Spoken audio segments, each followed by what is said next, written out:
अगर आपके अंदर एक्साइटमेंट नहीं है तो आप कभी सफल नहीं हो सकते, क्योंकि ये धंधा मुर्दे लोगों का नहीं है, ये धंधा जिंदे लोगों का है। यस या नो? सब एक्साइटेड है? यस या नो?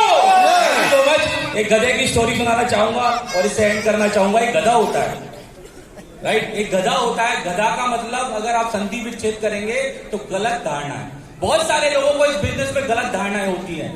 मेरी वजह से इसका बड़ा हो रहा है, मेरी वजह से ये पैसा कमा रहा है, मेरी वजह से कंपनी बड़ी हो रही है। कई ऐसे महान लीडर बन जाते हैं, आए ना? होता है कि नहीं होता? लोगों के अंदर ईगो आ जाता है। तो एक गधा होता है, गधे के ऊपर मंदिर होता है और वो गधा चलता जाता है, चलता जाता है, चलता जाता है और लोग उसे मिलते जाते हैं, उसे पूजा करते हैं। क्या करते हैं? गधे की पूजा करते हैं, क्योंकि गधे के ऊपर मंदिर होता है।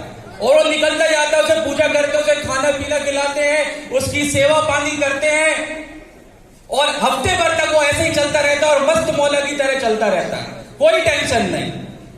लेकिन एक हफ्ते बाद अचानक उसके एक दिमाग में ख्याल आता है। वो ख्याल आता है कि ये मंदिर का जो बोझ है ना, इसको मैं उठा के साइड में रख दूं। बड़ी गौर की बात है, बड़ी ध्यान से सुनना।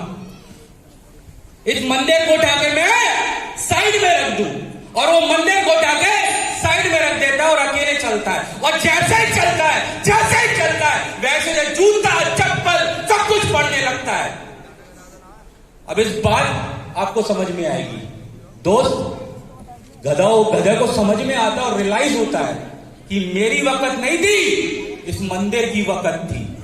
इस मंदिर की वजह से मेरी पूजा हो रही थी, मुझे खाना पीना खिलाया जा रहा था, लोग मेरी वाहवाही करते थे। और जैसे ही मंदिर उतरा वैसे ही जूते चप्पल उस पर पड़ने लगे।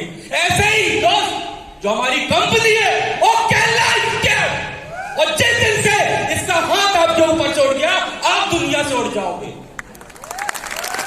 आपका सिस्टम ओके एकेडमी, अगर इसको आपने फॉलो कर लिया तो 3 साल में दोस्त, जैसे मैंने करोड़ों रुपए कमाए, आप अरबों रुपए कमाओगे दोस्त।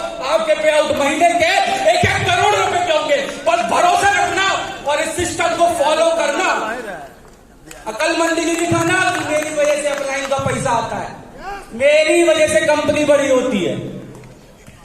वो जो कहते हैं ना, वो 15-20 साल से भटक ही रहे, भटकती आत्मा की तरह। और जो सिस्टम को फॉलो करता है, जो अपलाइन को फॉलो करता है, जो कंपनी के रूल्स एंड रेगुलेशन को फॉलो करता है, जो एथिक्स को फॉलो करता है, जो एटीट्यूड में रखता है,